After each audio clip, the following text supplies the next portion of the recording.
On the morning of August 24th, 79 AD, Mount Vesuvius stood quietly above the Bay of Naples, a fertile mountain that had shown no major activity in living memory. By nightfall, it would produce one of antiquity's most catastrophic eruptions.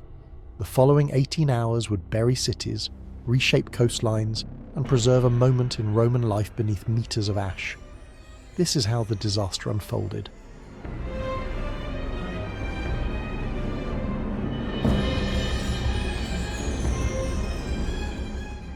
Vesuvius had not been entirely silent.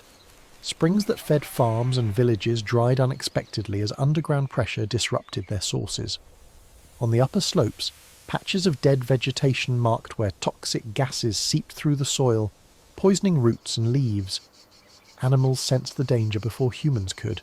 Sheep clustered nervously, dogs refused to settle, and livestock grew increasingly difficult to manage. Wells throughout the region showed dropping water levels. Minor rockfalls tumbled down sections of the mountain where seismic stress had fractured ancient stone. At the summit crater, loose gravel trembled visibly as energy accumulated in the sealed magma chamber far below. Shortly after midday, the pressure became unsurvivable for the rock above. The crater floor shattered violently as superheated gas and magma exploded upward through the breach. A vertical column of ash, pumice, and pulverized rock began rising into the atmosphere at tremendous velocity. Estimates suggest over 100 meters per second. The column climbed rapidly, expanding as heated material rose through cooler air.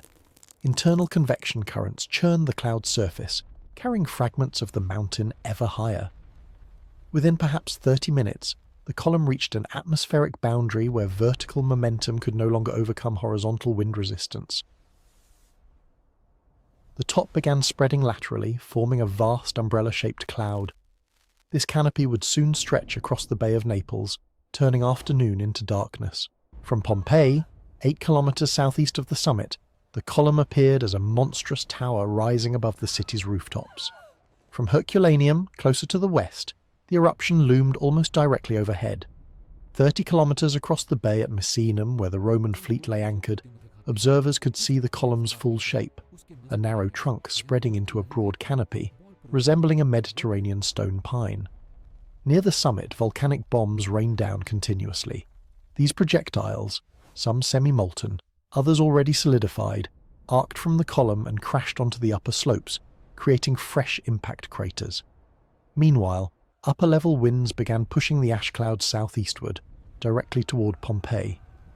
Within 2 hours, the sky over Pompeii darkened as the cloud passed overhead. Then came the pumice. Lightweight and porous, these fragments of volcanic glass formed when gas-rich magma explosively depressurized at the vent. The white stones fell like hellish snow, clicking off roof tiles and accumulating in streets. The fall rate was relentless, approximately 15 centimeters per hour. By late afternoon, pumice reached ankle depth in Pompeii's streets.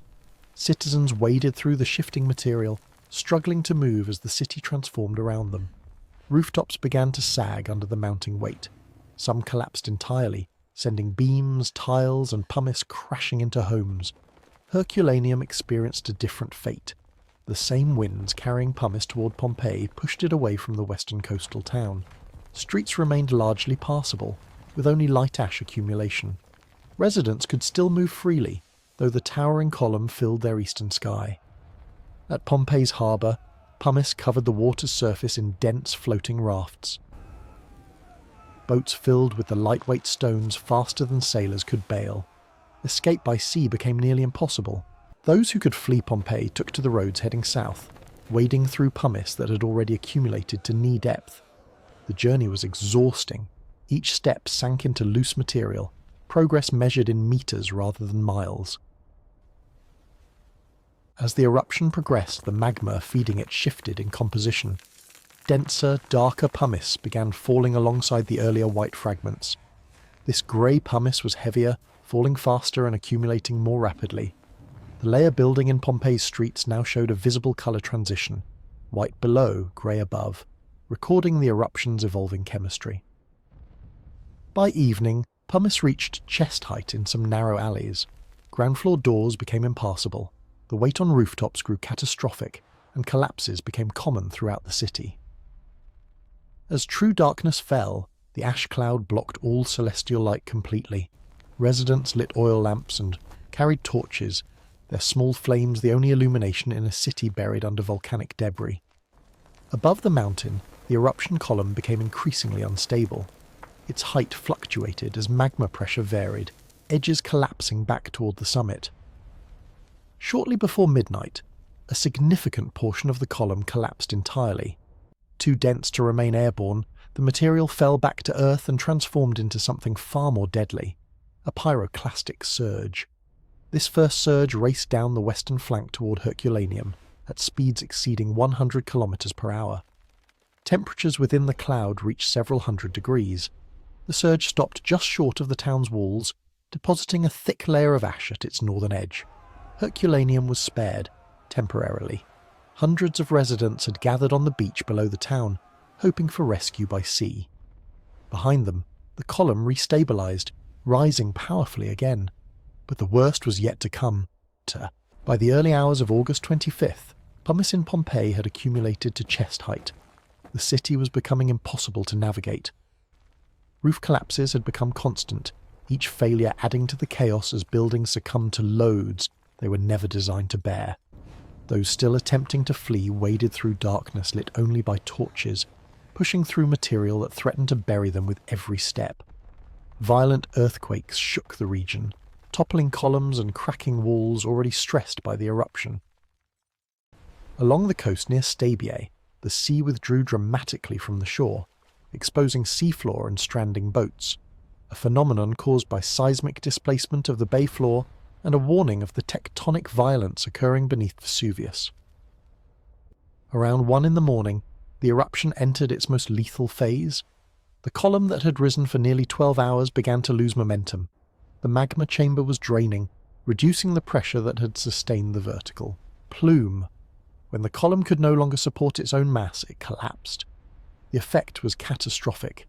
Millions of tons of superheated material fell back to Earth, striking the summit and transforming into pyroclastic surges, ground-hugging avalanches of gas and fine ash travelling at speeds exceeding 100 kilometers per hour, with temperatures exceeding 400 degrees. The first surge raced down the western slope and struck Herculaneum directly. The beach where hundreds had gathered awaiting rescue was engulfed in seconds. The town itself was buried to its rooftops in a single passage. A second surge followed within the hour, adding meters more material. Herculaneum ceased to exist as a living place. From Pompeii, observers could see the western slopes glowing with the surge's passage. Their turn was coming. A third, larger surge was already descending toward them. The third surge reached Pompeii's walls but lacked the power to fully penetrate the city. It was merely a warning. At approximately 7:30, a fourth surge, larger and more energetic, breached the northern defences.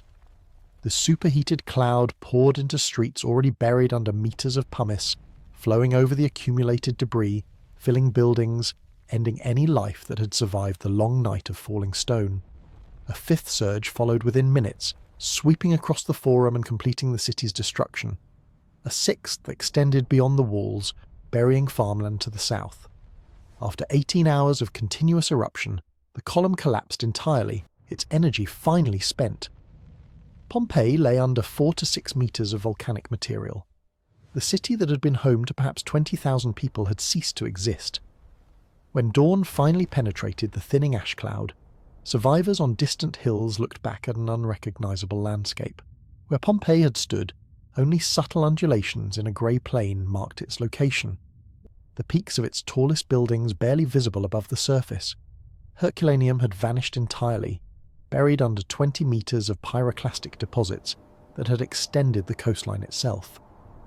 The Bay of Naples was choked with floating pumice so thick that ships could not navigate. Even Messinum, 30 kilometers distant, lay coated in ash. The summit of Vesuvius had been transformed.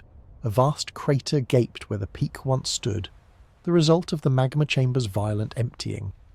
The eruption of 79 AD released thermal energy equivalent to thousands of nuclear weapons over its 18-hour duration. It ejected approximately 4 cubic kilometers of material. The towns it buried would remain hidden for nearly 17 centuries, preserved in volcanic debris until their eventual rediscovery. A catastrophe frozen in time, waiting to reveal its secrets to future generations.